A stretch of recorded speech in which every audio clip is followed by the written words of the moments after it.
Okay, if we're ready to begin, then I can go ahead and lead us off here. My name is Andrew Schwartz. I'm the studio liaison here at Final Draft, although I'm currently working out of my home office for right now, as I'm sure most of us are.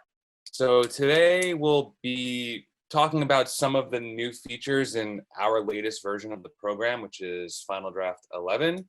And then we can use the second half of the webinar to go over one, using the musical writers template that Holly has created. And we can also use the extra time to do a Q&A. I can, field questions from you guys, answer anything, just be a general resource for your help. Okay, so what we are looking at here is, just give me 1 second. Well, hopefully everyone can see my screen right now. What I have up here is Final Draft 11. Now, this is actually what we're looking at when we look at Final Draft 11 in this space. What we're actually looking at is one of the Final Draft sample scripts. Now, every version of Final Draft, I believe since like 7, has come with a pack of sample scripts, and these are scripts that can help you, get familiar with some of the new features in the program. It'll help you, work out any of the ancillary features that you may not be as familiar with. It's a sandbox. It's a tool for you to have so you can practice without having any real effect on any of your own work. So the way we access the sample scripts, and we'll start at the top, but I just wanted to show you this so you know that these are there for your help, is going to the help menu and going to sample scripts, and you'll see 3 types of scripts in here, but what we really want to always focus on for now is just the script. So that's what I did here, but let's start from the beginning and act as if we're opening Final Draft for the very first time. What we would usually see when we open Final Draft is a blank screenplay. Now, if you notice when I open this, I had some other options for the script for what I could open, other templates, right? What we have are, if you can see, I can go to File, New from Template. What we can see is scripts, TV templates, graphic novels, and text documents. And these are all great because they're all industry standards. Now, I know that I think a lot of the people in our audience today may be more familiar with using a Dramatist Guild template or a musical template. And that's really great because those are formatted to industry standards. What we can do, what's really great in Final Draft 11 is if you have a custom template that you've worked on yourself, you can actually store that in here, and then you'll see your template in the My Templates list. I've done a few here. I've made a podcast template, a director's template, and a template for a company that we were working with who's based in China. So there's a lot of flexibility there, and this is something that's completely new to Final Draft 11. The ability to create templates and then save them right there in the program, that's new in 11. You've always had the ability to create a template, but now we can actually save them and have them easily accessible. So when we go further down the line in this webinar, we can look at how we can use the musical writers template and save it right in our reservoir for additional script templates. So right now, let's just focus on a blank screenplay template. The first thing I'm going to do is also save the script. So let's go ahead and call it Demo 1. We're going to save it. And so you're looking at a blank, untitled screenplay document. Now, there's 4 main components of the document window when we open Final Draft that we're looking at. And the very top here is the toolbar. Then we have the margins ruler for your script. We have the document itself, the blank page, and the status bar here at the bottom. Another thing I like to do ahead of starting, a new script, and also at the start of a lot of my demos, is show that you have some customization over your autosave settings, which I'm sure, as we all know, can be really, really helpful, knowing that you have some added insurance against losing any work. So if you're on a Mac or you're on a Windows machine, the instructions are a little bit different. We're going to focus on Mac right now, but if you needed these instructions for a Windows computer, you can always follow up with us after, and we'd be more than happy to provide you with those instructions on how to do this. But right now, what I'm going to do is I'm going to go to the Final Draft 11 menu. I'm going to hit Preferences, and I'm going to go to Autosave and Backup. Now, if you look here, what I've done is I have checked on autosave, and I bumped up the frequency of my autosaves up to every 3 minutes. But look down here, I also deselected Ask Before Autosave. So now I know that my program is autosaving my work every 3 minutes. It's the highest interval you can have for autosaves. It's saving my work every 3 minutes, but it's also not interrupting me to ask if I want to autosave every 3 minutes, because that can obviously be a pretty big detriment to your workflow if your program's announcing every 3 minutes that it's going to autosave. So we deselect Ask Before Autosave, but we have autosave every 3 minutes checked off, and we also have auto backup enabled. Now with auto backup enabled and my backup folder file count bumped up to 1,000, that means that every 3 minutes, the program is saving a time-stamped copy of my script, and it's sending them to my backup folder, which will have, and I'm going to bring this in here, 1,000 time-stamped backups of my script that I'm working on. What happens after you've maxed out your backup folder file count, after you've hit 1,000 backups, the program will purge, the backup folder will purge the oldest file in there and make room for the new one. So again, we're going here into our autosave backup preferences, and we're customizing the program to know that, okay, every 3 minutes, it's going to save a time-stamped copy of my script in the backup folder, up to 1,000 new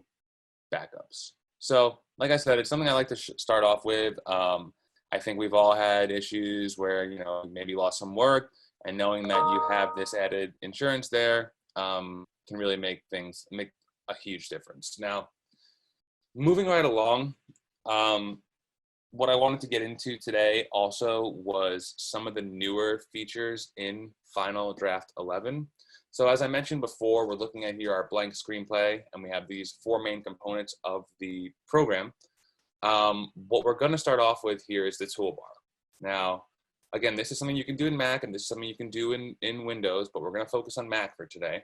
But what you can do in a Mac is customize your toolbar so you can add or remove these icons up here to have quick access to some of the features you're more used to using, or you find that you want access to more easily. So what we do now is we go to View, and we go to Customize Toolbar. So this menu drops down, and what I can do here is I can take any one of these icons that correlate to a specific feature or function in the program and drag these into my toolbar for easy access. So let's say I want to have a button for, let's say I want to use the undo button. I, want to make sure I have a hotkey so I can really quickly undo anything that I might want to cut later. Well, I just dragged it right in the toolbar, and it's up there now. And if I wanted to remove that, I would just drag it out of the toolbar, and it's gone.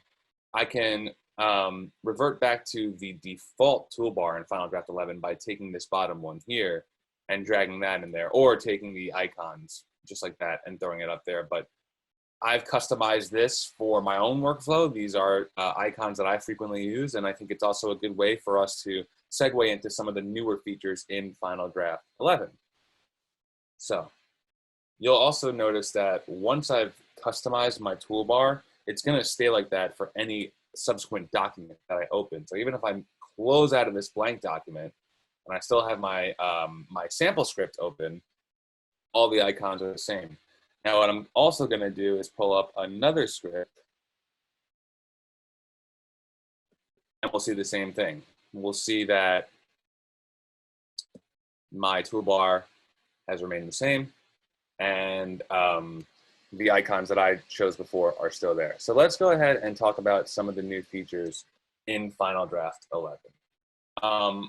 One of the main features in Final Draft 11 is image support. And this is only available in Final Draft 11, and it's a way for you to, much like the title suggests, incorporate images into your screenplay. Now, you might be asking, why do we need images in a medium that's, supposed to communicate visuals? Well, things are getting more and more visual today. I mean, every day we read about, pitch documents and show Bibles that have lots of imagery and lots of color and lots of things that convey the tone and feel of the story they're trying to pitch. Beyond that, if you have a logo for your production company, if your television pilot has a specific font or specific logo for the title of the show, you can do all that. You can use all that to enhance the script by using the insert image function. Now, as you can see up here, I decided to keep the insert image icon right there in my toolbar. But you can insert images through a number of ways. If I were to pull up my title page by going to Document, Title Page, or clicking the title page icon here in my toolbar, well, you can see that I have an image already set here in my title page, which is also a really great thing to do. But let's see how we would actually be able to get that title page into the script, right? So I just deleted it, and I have my title page open. Again, I open my title page by going to Document, Title Page, or hitting the title page icon here in the toolbar. Now I place my cursor here where I'd like the image to go. And I'm going to hit Insert Image. And I'm going to choose a Lone Cowboy. And there, okay, so it's a little bit bigger than I wanted it to, but look what I can do.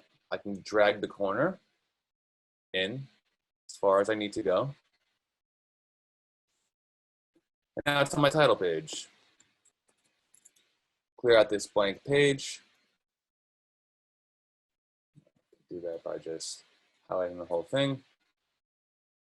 And there you go. So now I have a image on my title page. I can center it, and I can work it out so that there's a little bit extra color here and a little flair for my script. Save it. We close out, and we can move on to the next feature. So again, so you can use images in the script, in the title page, and also here, if you look at my right panel in the beatboard, but we'll get to what the beatboard is later on in the demo. Another great feature that's available in Final Draft 10, but it's also available in Final Draft 11, I think is worth going over, is a feature called alternate dialogue.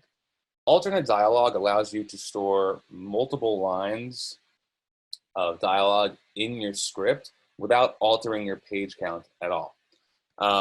So the first thing we want to do when we want to start adding alternate lines of dialogue is make sure that the alternate dialogue feature is actually toggled on so that we can access it. I have it up here in my toolbar, but again, what we can also do is we can go to the View menu. We can go to Show Alts. Now, if you were looking carefully, you'll notice that once I hit Show Alts, a plus icon appeared next to my line of dialogue. Well, now I know that alternate dialogue has been turned on. So if I click this plus icon, the line of dialogue that I had before in there seemingly disappeared, and now I have a blank line so I can write a new line of dialogue.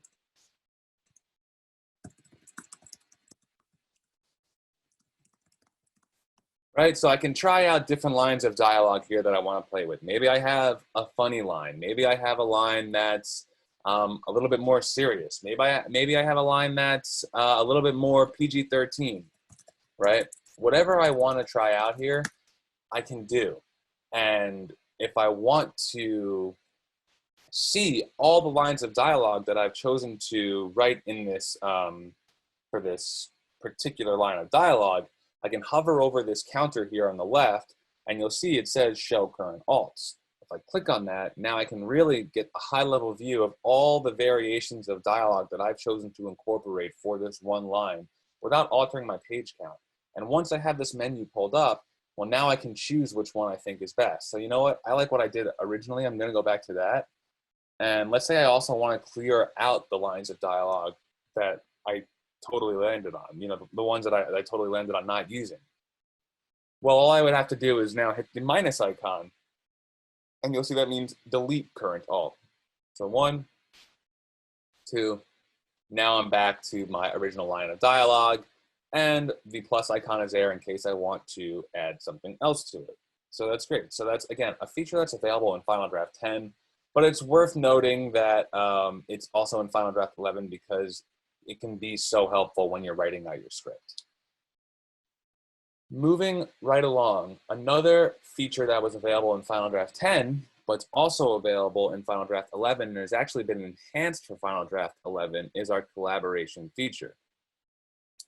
A collaboration allows me to host or join a collaboration session, much like you would if you were hosting or sharing a Google Doc, right?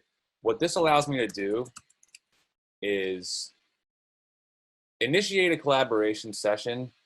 It may take a little bit longer because I am dialed into our work VPN, but it looks like it's open. So what this allows me to do is actually have a collaboration session open, which means anyone who I've decided to give access to my session ID, anyone in the world, anywhere, at any time, can join this session, and we can now work on my script in real time.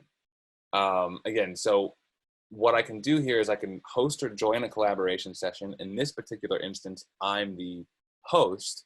Once I've entered in my name, I'm getting a session ID. Now I can decide who gets access to the session ID. I can send it to them via email, via text, you know, whatever's easiest. Once they get that session ID number, they can hit collaboration on their end.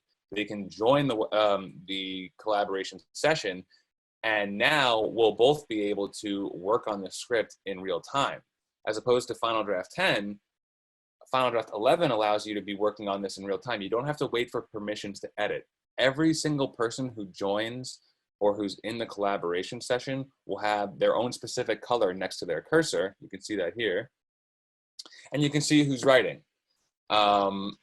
Once you are done, you can close out of the session, and the end users will each get a copy of the script that they had just worked on. It's a very secure and very safe way to send or work on your script together without having any of your information actually stored in a cloud. So once the session ends, each end user gets a copy of the script. That's the only place where the script is getting saved to. So it's very safe and very secure, and it's a great way to collaborate, especially now when we are all working remotely.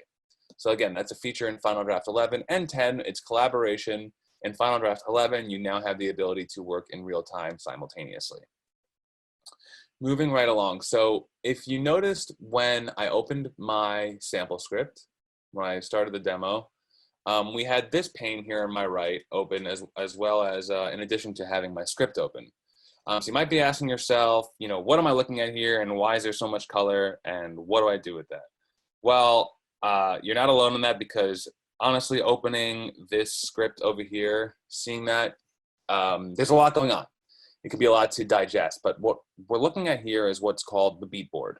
And the beat board was available in Final Draft 10, but it's been enhanced in Final Draft 11, so you have more control over what you can do with it. You can have the color, and you can also incorporate images into your beat board as well.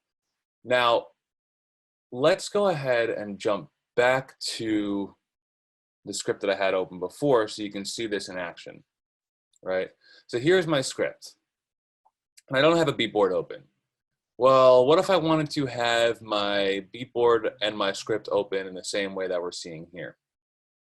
Well, what I can do is I can either hit the split vertically icon here in my toolbar, or I can go to the view menu and I can go to split vertically.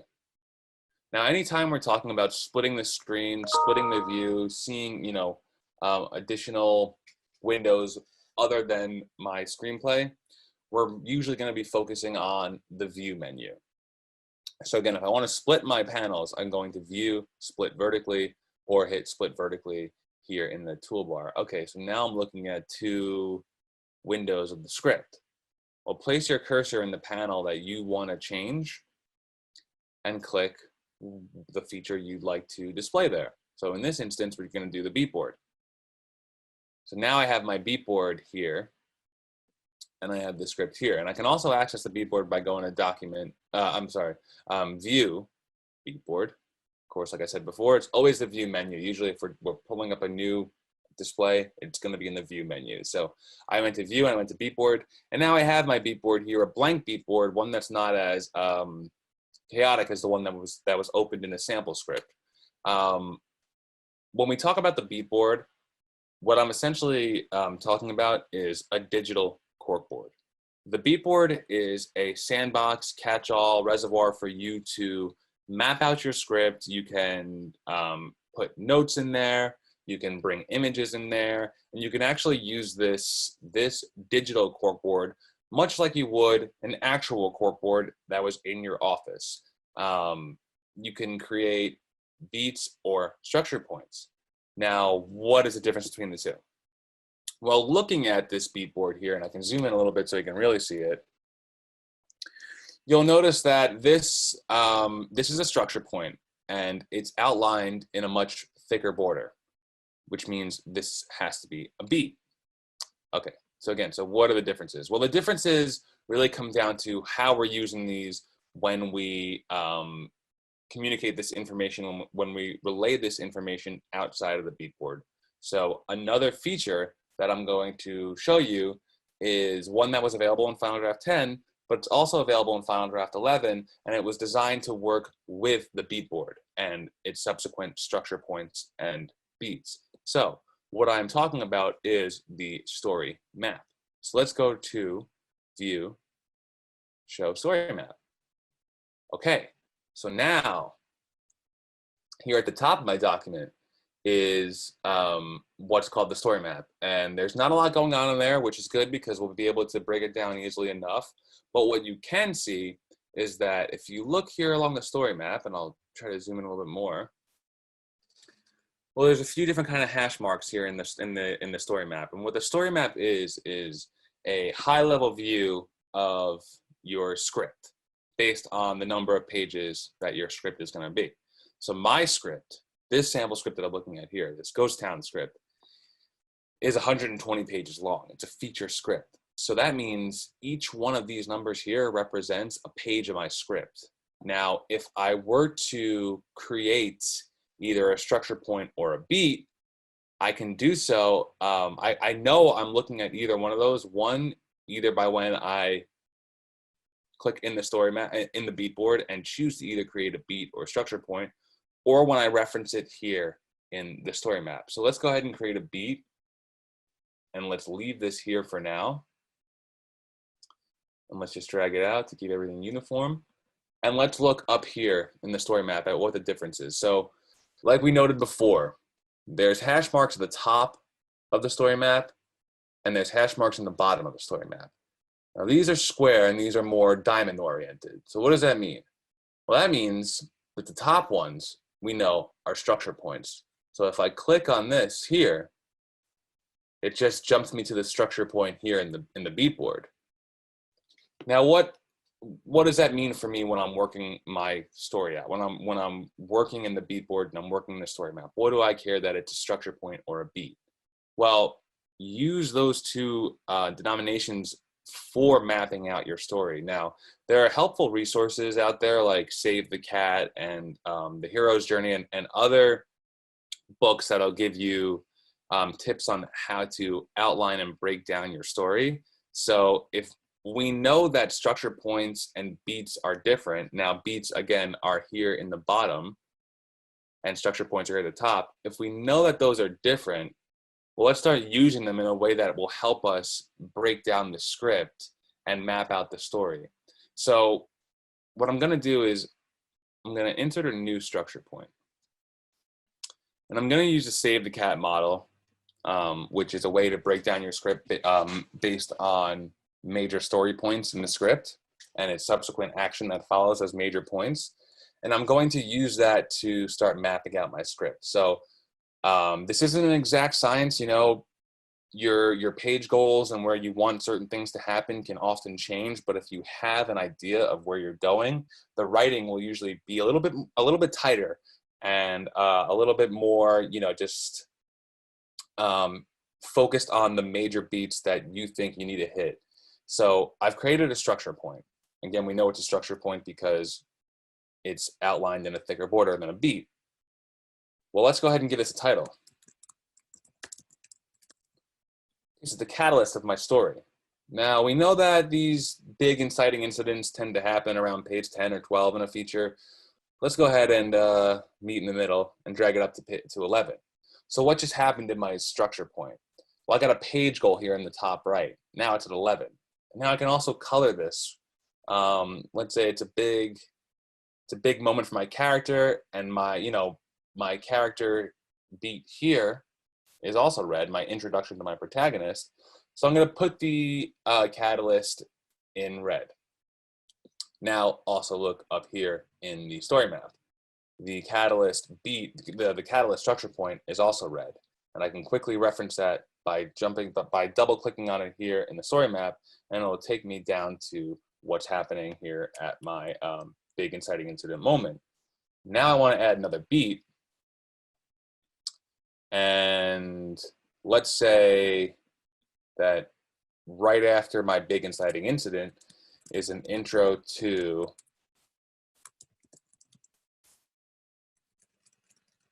get my spelling right, but an intro to my antagonist, right? So let's say in this particular story, the inciting incident is linked to exactly what's happening with the antagonist of the script.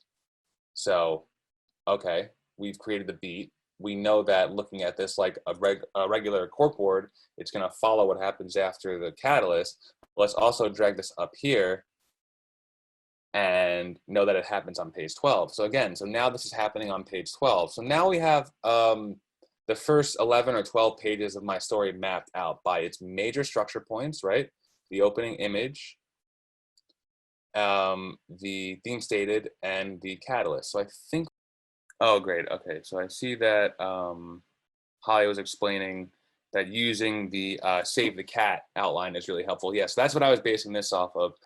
All right, so like I was saying, using the save the cat beat sheet breakdown, we can now use the beat board as a digital corkboard to map out my story in the same file that I plan to write my script in, right? So now that we've seen how to use the beat board and story map sort of in a less cumbersome way, I'm gonna bounce back to the sample script that's in Final Draft just to show you a little bit more of what you can do. But even before I do that, just so you can get a better idea of what we're looking at here, the power of this tool. Let's say I also, I created a little block up here for my general notes. Genre, I'm still focusing on what the genre might be. And I also wanted to have a little visual reference. So I know what the tone and what the feel is going to be. So I have an image here on my desktop. Well, look what I can do. I can just go ahead and drag that right in here, right there. I just pulled that right off my desktop. And now I have an image. And now I have an image for the ghost town. The the title of the whole story is right there. So that's great. What if I want to introduce that at a certain point? Again, now that I've broadened the image, I just drag it right up here into my story map. Now, we see again, there's a page goal in the beat. And if I hover over it in the story map, oh yeah, now I see that I want to introduce my town on page 3. Okay. So, let's go ahead and we can unsplit our panels now too. So if I place my cursor in the left panel, hold on, we got a question here. Can you put that image in multiple places on the story map? Yeah, I can. I mean, you would be able to put it here, and I think what you'd really want to do is, if you want to have it in multiple spots, I would recommend actually inserting it twice into the script, into the beatboard. And that's a good point. If you're trying to reference an image more than once, go ahead and add it twice to the script, because I mean, we also know that if we're using this as a timeline, things may show up again. And so if I put this then over here, well, now I can reference it again every time. Like if you know, you're telling a story that jumps back in locations and timelines, you can reference it throughout the script. Okay, we got a few questions here. There was a question about, yes, we will have the video after. A question about discounts. We'll make sure you guys are all taken care of. If you are interested in purchasing after, can we put the image in multiple places on the story map? Yes, we can, but just make sure, again, you are bringing it in more than once, which should be okay if you're using the beatboard structure. And then a feature request from Holly, MP3 for song demos. Okay, so that actually is a good little note. There are ways that you can incorporate links to stuff within the script. And we can get to that a little bit later, but yeah, these are all really great questions, really great feature requests. So please keep them coming. Well, I'll try to do my best to answer them if I see them in the middle of the webinar. So as I was saying before, let's now really quickly unsplit this panel. So I'm going to go to View, and I'm going to go to Unsplit Panels, or as we know, I can do it right up here in my toolbar because I have my Unsplit Panel icon.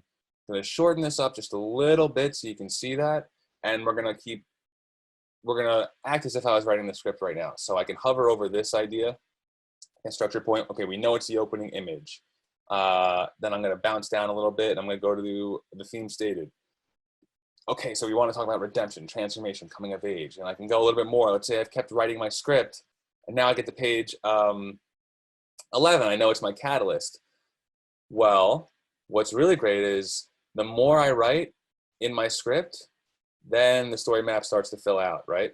So if you look here in the story map, this, where it wasn't white before, it's now white, and if I hover over it, it's showing me which scene is over there. So again, really great way to track the major milestones of your story as you're writing it out. And if you have set a specific page goal, then you'll know that you're on track or you're not on track. So if I minimize that and I go back to my demo script, well, okay, again, I mean, my sample script, it's like, whoa, there's a lot going on here. All the timeline, the track here in my story map is filled out with different colors. We'll get to that in a second. But what we can also see here now is if you're looking at the sample script, and again, the way we access the sample script is by going to Help Sample Script. Well, you'll actually see that we here at Final Draft mapped out a 5-act pilot script using the beatboard and story map, and we wrote the script out, and it's all here, right? So if I'm looking up here at my story map, which we now know has structure points along the top and little beats along the bottom, I can quickly reference any one of the structure points. Let's see that again. So if I go, let's say I'm here at the top of my beatboard, and I click on a structure point in the story map, double click. I just moved it, but if I double click, it just took me right down to the Act 3 structure point here in my beatboard. Now, if I zoom in a little bit more, and I follow my Act 3 all the way down, page by page by page, I see what's happening and what I want to happen here in the script. And I can quickly, again, reference these here in the story map. Just jump by clicking on this beat in my Act 3. And I jump down here to what should be happening on page 32. And I can jump back around to maybe the end. So it's all there. And we also know that, you know, my protagonist's house is introduced on page 10. Jump to that here in the script, there it is. I mean, in the beatboard, there it is. I go into the script, and here's a scene that is taking place at Trisha's townhouse. Designed in 1990 to make poor people feel like they were moving up in the world, hasn't even been tainted since. There you go. I mean, you have the visual and you have the action. There it all is. So that's a really great way to get familiar with the beatboard, get familiar with the story map, and also, you know, write out your script. Yeah, and we also have, so our YouTube channel that we can link you to in the end has great tutorial videos for every single one of these features that I'm going through. So today, I know it's a little bit quick to go through all of these and to absorb all this information, but what I wanted you to see is how you can actually just use it when you get familiar with these tools to map out and outline your story. But yeah, our YouTube channel does have links to all these features and all these tutorial videos that will help break these features down and delve deeper into how you can use them. So right now you're just seeing, you know, how once you get familiar what the power that you can harness with these features is. But yeah, if you really want that tutorial, we'll link you to the videos that we have that'll go a little bit slower and maybe a little bit more in depth as well. So I'm going to zoom out for a second, and I'm going to show you another feature that's completely native to Final Draft 11, and that is the wonderful night mode. So night mode, nothing too crazy here, nothing too radical, but as the title suggests, it is a feature designed to reduce the strain on your eyes from working at night and staring at a blue light. You can also write in night mode during the day because, you know, it just kind of looks cool. But again, it's there for you to reduce the strain on your eyes. And this is something that is only available in Final Draft 11. So if you find that you've been writing a lot more lately, especially at night, something worth considering, you know, making the investment in, because it will make a significant difference on your eyes as you strain to look at that window there. Another feature I wanted to actually go over, hold on one second here. Let's unsplit this panel. Let's zoom in a little bit on my script. Let's take it out of night mode. And let's focus on another way to get sort of that high level view of your story, right? To bounce around from different parts in your story that you think are important. Well, let's say we're not using the story map. We're not using the beatboard. We've written the script, but we want to be able to quickly reference certain points in the script without having to jump to my beatboard and my story map and all the other features that, you know, can be a lot to deal with. Well, you can go back to, you know, when things were a little bit simpler and just use a very basic feature called bookmarks. So using my example before, let's say I wanted to be able to quickly reference when I introduced Trisha's townhouse, my protagonist's home. So here it is, right? I place my cursor here in the line in the scene heading, and I'm going to go to insert. When I'm in the insert menu, you'll see a bunch of different options. What I'm going to focus on for right now is just a bookmark. Very simple. I add a bookmark, and I call the bookmark intro to home, and I hit OK, and it's saved. Okay, well, we don't see it there, right? There's nothing to denote that I have a bookmark in there. But because I've added the bookmarks icon to my toolbar, I can click on that and I can see now that, oh, there is a way I can quickly jump to this part in my script. Now, if you're not in a standard screenplay template, maybe you're in the musical writer's template, maybe you're in a TV template, you know, you're not gonna, more often than not, you're not gonna have an element that denotes where a new act begins and a new act ends. So let's say you yourself wanted to say, okay, well, I know that my act 2 begins maybe right around here, right? So I've highlighted this scene heading here, exterior airship deck, and I add another bookmark here. Oh, I place my cursor and I go to insert and I'm adding another bookmark here. Now I say break into Act 2. All right. Well, now I can quickly reference my intro to my home. Yes, yes. So Holly asked if I'm referencing story structure acts, correct? Yeah, not before and after intermission. Yeah, for right now, I'm just referencing story structure acts, but you could use these for places where you wanted to note intermission if you don't already have an element that would actually say that in the script, and we can get to that when we work on the musical writer's template. That's in your template. Yeah, that's what I figured. So we could use that, we could bookmark where those places are. We can bookmark those elements in the template. But if you're just sort of looking for a way to quickly bounce around your script, you can use the bookmarks, and you can edit the bookmarks in the edit bookmark window. And what's really great about bookmarks is that you can store up to 100 bookmarks in your script. So a little bit of an analog, quote unquote, analog way to jump around the script if using the beatboard story map is too much. But again, these are all ways that you can just navigate through your script more easily. Moving on, I think the last two features that I'd love to talk about here in Final Draft 11 are ones that you may not be using as much of right now, especially if you're more writer-oriented. But what's really great about Final Draft 11 is that we've taken the tagger application, which was a separate program, still designed by Final Draft, but it was a separate program that allowed you to highlight any and every item you might need for production. So, we all wear multiple hats when we're writing and when we're producing our work and we're going out to get it filmed and made.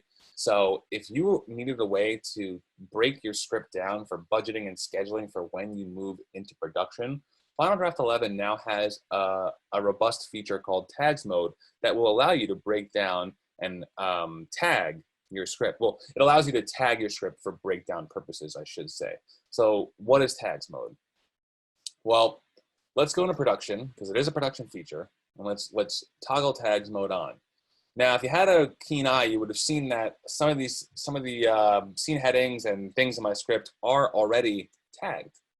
But let's start from the beginning and see exactly what that means for us. So let's say I want to tag, I'm going to shoot my script, and I know that I'm going to need to bring in a prop. In this instance, we'll call it a knife. I'm going to have to bring that onto location every day. So we turn Tags Mode on. Now we can tag, we know that Tags Mode's on, we can tag any word, phrase, or item that we need for production, like a knife or even a special effect. So let's highlight a knife. This tag window pulls up, and we can see categories here. And these are all industry standard categories that are already programmed into Final Draft. We know a knife is going to be a prop. So highlight prop. I'm going to tag all. You see that knife will be applied, the tag knife will be applied to 11 instances of knife. Great. So I hit that. Well, what did that just do? Well, now that I pulled up what's called the navigator, and you'll see that in the navigator, let's go ahead and do that again. Let's go pull up the navigator. You'll see a tags menu in the navigator.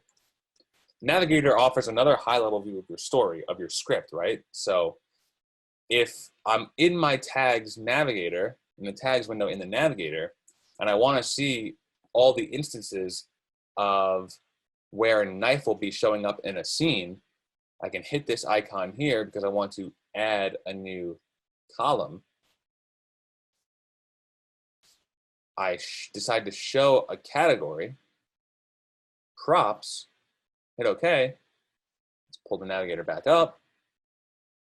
Now I can go through each scene in my script and see all the instances where a knife will show up.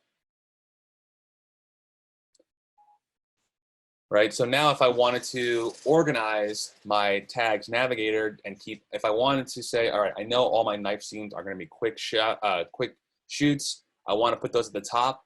Okay, here they are, the 3 scenes that have this knife in it. That's great.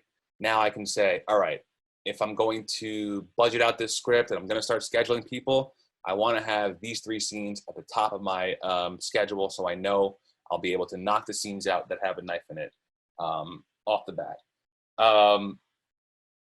Moving on, there's one other thing that I'll show you in the yeah, and this is exactly, this is great for tracking props in and out. I mean, this is it. And now taking this one step further, let's say I wanted to link this knife to a certain character. Let's just link it to the aggressive warlock, right? So let's go ahead and tag my aggressive warlock as a cast member. And let's hit tag all so we know that anytime the aggressive warlock appears in my script, it's going to be tagged as a cast member. Now, there's only one instance, but I'm going to hit OK anyway.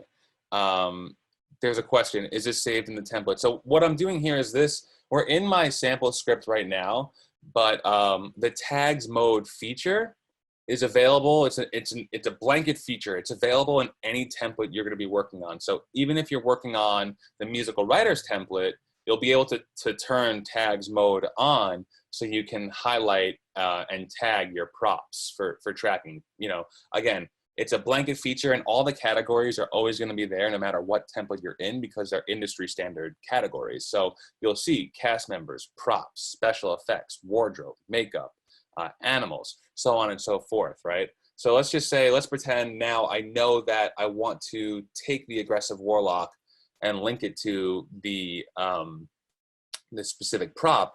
I go to my navigator, I go to my tags menu, and I can choose the tag from anywhere here in this menu down here.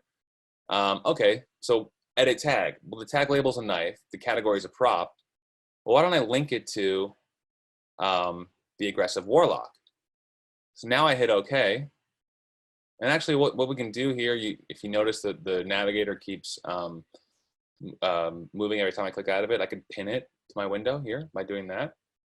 Now you'll see that if there's a knife, any instance of a knife here in my tags menu, the aggressive warlock is also going to be there. So conversely, anytime I see the aggressive warlock, right, we know that we're going to have to bring the knife there. It's great. It's a great way to get this power over your script. Taking that one step further, let's just say you have, in this script in particular, there's a lot of aliens in this script. So let's say you needed to create a new category and link that and make that, you know, this alien race, because we know that if we see any instance of alien race in any one of my scenes, I'm going to need props, I'm going to need wardrobe, I'm going to need makeup there. So let's add a new category. Let's call it alien race. Caps lock is on, so let me just alien race. Let's give it a color scheme that feels sort of like an alien vibe. Let's make the text color green and let's make the highlight color black, right? Okay, now I have in a category, I added my own category. It's called alien race. Let's go back to the script. Let's actually click out of the navigator. Let's jump down to where I know there's an example of, yes, so there's an alien race here. So cyborg. Cyborg is an alien race. Let's tag that. We know Mac, she is an alien race. She is a cyborg. So let's tag all instances of Mac as an alien race. Now let's go into my tags navigator again. And let's click on Mac here. And let's link it to, well, actually, let's take a step back, right? Because we know that, well, hold on. Even though that Mac is cyborg, let's actually cast her as, or tag her as a cast member first. Let's do that, right? Okay, because we want to make sure that we're not just overlaying a bunch of tags onto a certain, you know, a certain category. What we want to do is keep the categories separate. So, but we want to link it to specific props or specific items that we add ourselves. So if we've tagged Mac as a cast member, and I created a category for the alien race. Well, now I go into my tags navigator. Now I click on Mac here, and now I link that to Cyborg. So again, so now I can see any instance that has either a Cyborg, Mac, or, and if I want to take that a step further, we know I can also now link Mac to my knife. So now taking this a step further, now I just linked, now I know that any instance of Mac, the knife, or the alien race would be in the same scene. There's a quick question. What's the difference between a cast member category and a character element? So when we talk about elements versus categories, use elements as a blanket term for what's actually being populated in your script. The elements are different from tags categories because the elements are the main components of your script document, right? As we click through each line of text here in my document, you'll see here in my elements menu at the top that they'll change. They'll correspond to what I'm looking at. If I go to Jairus, we have a character. If I go here, it's dialogue. Just reading this question. So for styles, right? So when we talk about styles, are we talking about like font styles? So font styles, yeah. So that, again, we can change the style of elements by using the styles menu up here. Well, my tags mode is on, so let me take tags mode off for a second. But we can change the style of elements by using the styles icon up here, right?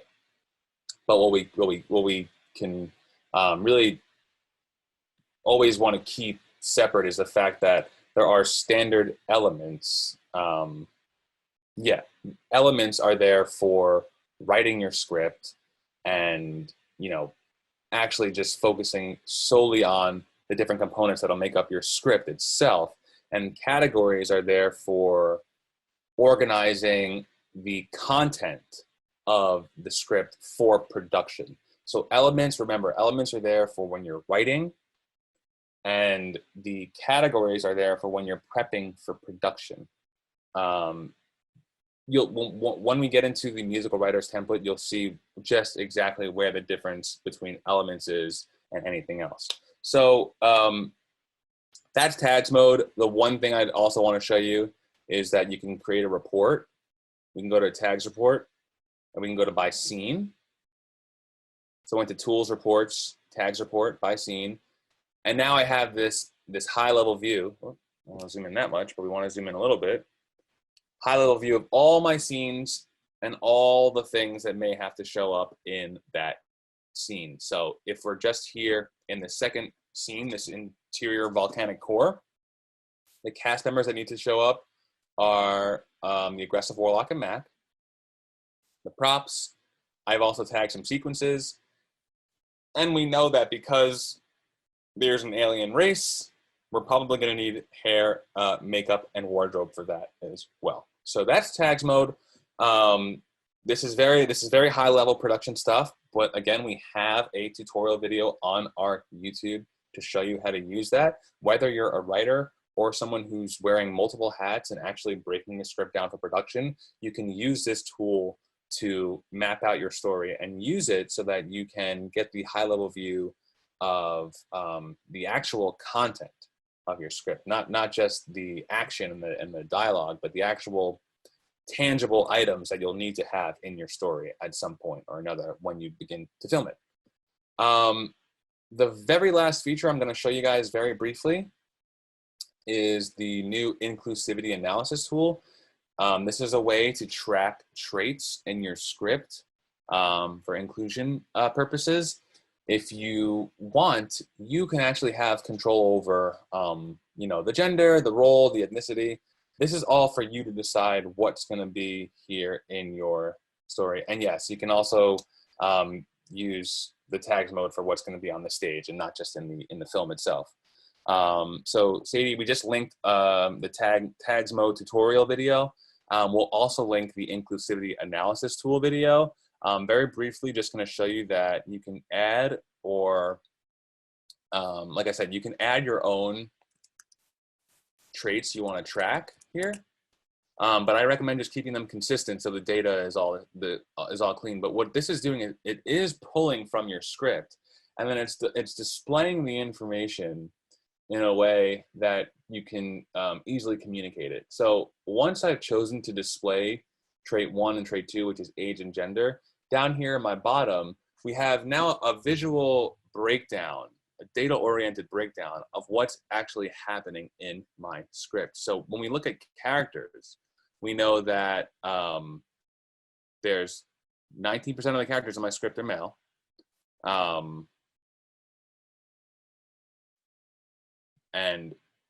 Well, okay, I should actually take a step back, because what we're looking at is not just that, 19% are male, but we're taking it a step further and saying, okay, we want to see scenes, we want to see characters, and we don't want to just see what's happening in the script with where they are, but we want to track exactly what they're doing and when they're speaking and what traits they have assigned to them. So if you look here, again, I think in dialogue, you'll get a much clearer idea of what we're looking at. We can see that of the females in the script who are in their 40s, 34%, dialogue is spoken by 40%, or 34% of females who are in their 40s in this script. Again, this is a really, really robust feature, and it's kind of confusing when you're looking at it like this and not actually pulling stuff from your own script. But what's really great is you can use this to track traits in your script, so that if you are writing or looking to produce in an area that has maybe some sort of tax or production incentive for maybe like a Latinx character or Latinx oriented script, you can take this information, you can take a screenshot of it, which I just did, right? So now we have the screenshot. I can go to, let's close out of this, I can go to my title page.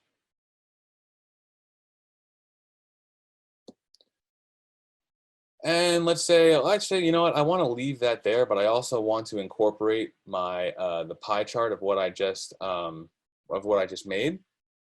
So actually, let's do that again, because I just want to make sure it's actually saved. I can drag that right in there. Let's put it here at the bottom instead.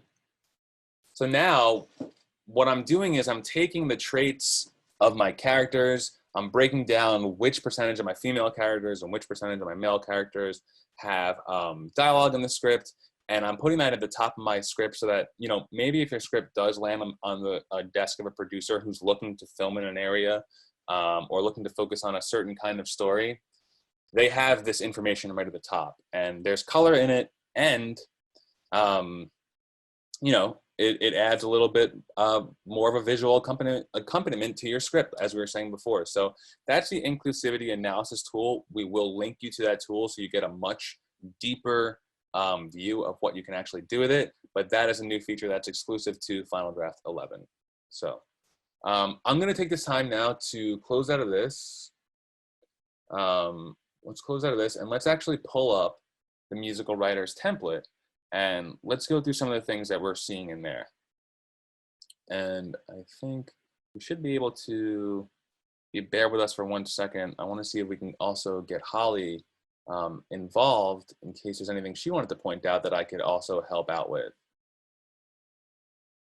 So just bear with us for 1 second here. Okay. Okay, so what we're looking at here is the musical writer's template. Now, a few things I noticed off the bat is that so this is a custom template that was designed for the musical. It's a hybrid template. that was designed for more of the kind of work that you guys might be working on. And we know that because there are some added elements here. And as we know from before, elements are the what make up the specific lines of text in your script. So if you have lyrics, right, then there's an element for that. We can access our elements by going to Format Elements, and we can see the list of our elements here. We can take that a step further, and we can customize the elements as well, how they look. So for instance, we have song title. If we go to font, we go to set font, we've chosen to make it bold and italics. Everywhere in the script where we insert a song title, it'll be bold and it'll be italicized. Someone's asking how we get access to this template. We should be able to distribute this template. Yeah, there it is. You can download it from there and you can access this template so you can write in this template as well. A few other things I noted were that there is a header and there is a footer. What are those? Well, if we go to document and we go to header and footer, we can see that there's the option for what's going to display in the very, very top of your script and the very, very bottom of your script. Now, the one thing I wanted to note, Holly, is that you can also change the font here in your header and footer by highlighting it all, by going to Command A on a Mac or Control A on a Windows, and you can go to Format Font, and because the standard font for musical and dramatist guild templates is Times New Roman, let's also make sure that our scene numbers and our page numbers here in the header are also in Times New Roman. And then we can also see that it's displaying on the first page, the header and footer. To make sure that's going to happen, we want to go to Options, Show Header on First Page, and Show Footer on First Page, because the standard for a feature screenplay is to actually not have that display on the first page. I don't know why, but that's a standard. So you wouldn't see it on the first page, you'd start seeing it on the second page. But in this one, we're going to have the header and footer display on the first page, and we're going to also make sure those are in Times New Roman. What's really great about Final Draft 11 is, again, once you've downloaded this template from the link that we've provided for you, what you're going to want to do is you're going to want to go to File, and you want to go to Save as Template. So this menu comes up, and we hit Save, and now you can have this saved to your desktop, right? So you can quickly access a template right from there, or you can go to File, Save as Template, and go to Add to My Templates. And yeah, musical writers, Final Draft musical template. Great. So let's say I'm bouncing from, let's say I'm in a screenplay here, my regular screenplay, but I wanted to not write the screenplay, I wanted to write this. So I go to File, New from Template, and I go to My Templates, and then I hit Final Draft musical template. So there it is. Now, I can also go to File, and I can go to Save As, like we showed you in the beginning, and I can go New Script, and I can start clearing this information out, but maintaining the formatting of the story, of the template, I mean, so I can write my script using this format. Yeah, so it's a great way to just access, easily access, I should say, a custom template. And now there's one other thing I wanted to show you guys too. That's really great. So let's say I've written a script. Actually, let's go ahead and pull up, right? Let's pull up a sample script.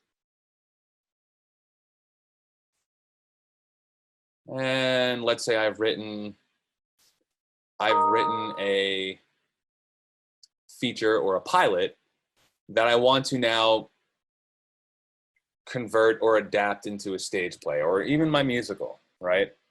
Well, I don't want to go through the whole script and type it up again using a different formatting. But what I can do is I can apply a template to a script.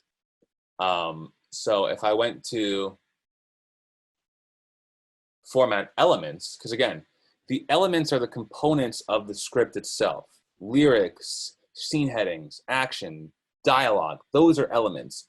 Elements they're all the same in the sense that they all have this very specific formatting that it adheres to a very specific industry standard for the kind of script you're writing, right? So if I'm changing my feature script into a stage play or a musical, what I want to do is I want to change the format of my story. I don't want to change the content, what's being said. I just want to change the formatting of it. So I go to Format and I go to Elements and I go to Apply a Template. Now, I want to go to Other because this is just the standard list of templates. If I go to Other, well, I know that I saved, well, actually I didn't. So let's take a step back. Let's open the template here, right? Yeah, so it won't be the same, but what I'll show you is how we can assign different elements to it. So let's say I have the template, I just downloaded the template, and I want to save my template. Let's go to Save, let's go to Desktop. Now, I'm bouncing back to my feature script here.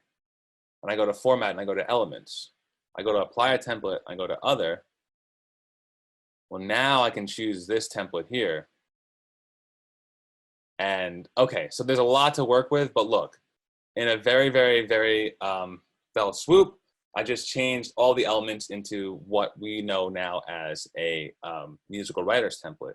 So that's really, really great. But as Holly is noting, it's not going to be the exact same because scene headers, info, they're all in different places and all in different, stages for film versus stage. But what I can do is I can go to Tools and I can go to Format or Reformat here. And now what I'm doing here is I'm combing through my script and I'm assigning the right element to the bits of text that I've already written. So if, the scene heading, we want to keep it that, but we want this to be action, and action is over there, that's great. You know what, let me just go back down to a page that has more information on it. If I'm going into my Reformat tool, I can assign the right elements to each bit of text that I've just now transitioned into another template. So let's just say that this actually is lyrics. If I hit the lyrics element, it becomes lyrics there. This is character, we know it's character, we know it's dialogue. But again, this maybe is a shot instead. What you're seeing is what I'm doing is I'm adding different elements to the script that I've just changed, the template that I just changed. So again, not an exact science, but it's a way that you can quickly change the format of your script without having to go through the whole thing. So, the musical writer's template, it's a very nuanced template. It has a lot of great things happening in it. It's a really fantastic template that has all these different elements in there that you wouldn't actually see in a screenplay template. If you wanted to change one script to another template, you have that ability to do so very quickly. So I wanted to show you that the template is, like I said, it's available, and either myself or Holly could, we're there to help you navigate through this template if after you start using it and getting familiar with it. But that's the general gist of downloading a template, using a template, and then saving a template so you can go back and write multiple scripts using that same formatting. So let's go ahead and use this time now to maybe field some questions from everyone. So take a minute, gather your thoughts and ask me anything that you may have wanted to ask Final Draft, or if it's more tech oriented, that's preferable, so we can maybe show everyone some helpful information. Okay, so if you have two characters singing different things at the same time, how do you make two columns? So this might be difficult because what happens is when we're talking about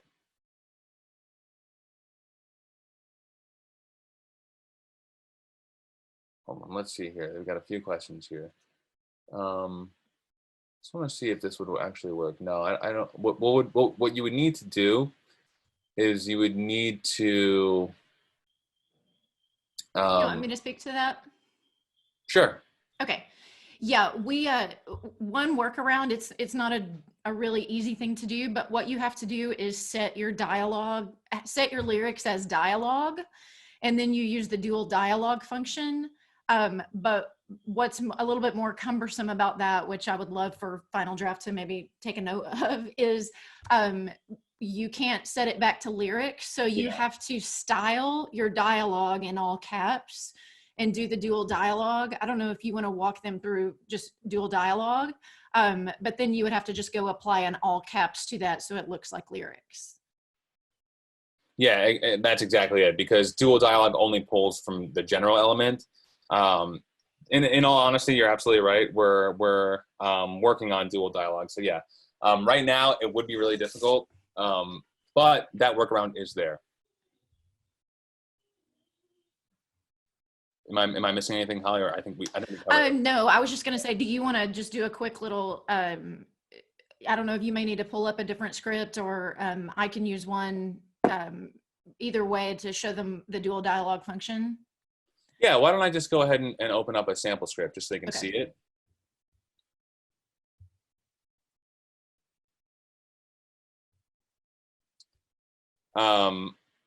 Let's say these two are having overlapping dialogue. If I highlight them both and I hit dual dialogue here in the toolbar, it will format them into two columns. So they're kind of speaking, you know, it's implied that they're overlapping one another. Right. So what you would need to do is you would just set both of those dialogues, go under format, and because if you double click on it to edit it, it kicks it back out. So if you would just set each dialogue to be in all caps and then apply the dual dialogue, it will look like lyrics. Yeah, and that's exactly correct. And that's a really great workaround too. If just remembering that dual dialogue only works on the general element, you can, you know, you can write out, you can format your general element as you would lyrics, and then you can apply that.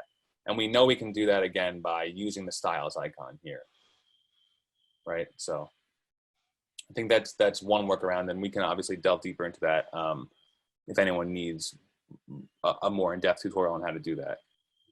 Okay, I noticed the file format for Final Draft is XML. Is it a standard? Okay. No, I would not modify the Final Draft XML.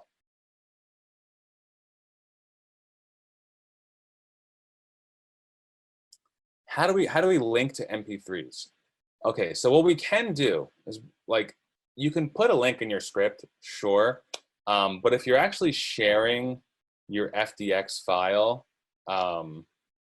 what you can do is you can use what's called a script note.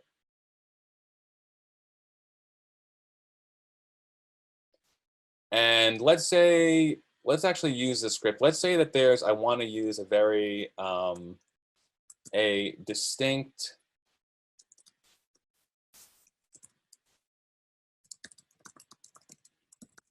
let's say in my opening line, on my opening scene, I have something like that there. Well, what if I'm sending this file out to a producer or somebody who I want to say, look, here's my script, here's what I'm thinking, here's, you know, a link to, or here's my draft, and here, if you look in the script itself, in the FDX file, in the Final Draft file, there are links to certain songs that I really believe should be incorporated into this script. Well, what I can do is I can insert a script note, and I can say link to music, and here I can, let's actually also color it. Let's color it red, and let's say, let's do a new type, and let's call it notes for producer, right? So now we know that any flag in my script that's red is a note for my producer. It's something for them to reference. So let's say I actually have a link, right? I can actually put a link here in my script, in the script note. Now, this is not, you know, again, we can see that there is a script note here. And if I access it, there's a link in here. That's going to be the best way to share information in your script. So if you are linking to something and you are linking to some music, put it in a script note. Because just having a link, you know, written out in your script, it's not going to do anyone good. anything good. But if you, yeah, and that's another thing. So what Holly's saying is after you export to PDF, you can add that stuff in Adobe. That's great. If you can do it there, do it there. But for our purposes here in Final Draft, you're going to want to focus mainly on using script notes for that ancillary data or ancillary information that'll help your script. So that's one way to do it. And I think, yeah, using Adobe would be better. But you know, that when we do that, we're taking it out of Final Draft. So it becomes a different question entirely. Hold on one second. Okay. And my name is Andrew. When you try and import one of your older scripts, but it was saved in the PDF format, what can you do to bring it into Final Draft? All right, so when you are, okay, let's say you've written a PDF, you've written a script and you lost the Final Draft file, but you have the PDF. Using a program such as Adobe Acrobat, which is a PDF reader, you can actually export that into what is called a plain text file. So I'm going to write the instructions here. So open your PDF in Adobe Acrobat PDF reader.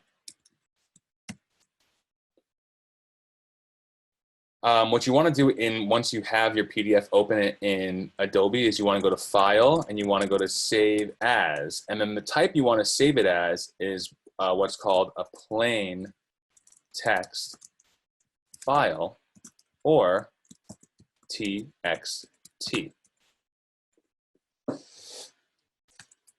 Once you have a plain text file, then you go to Final Draft, so open Final Draft, then you go to File, open, choose the plain text or TXT file, import it as a script.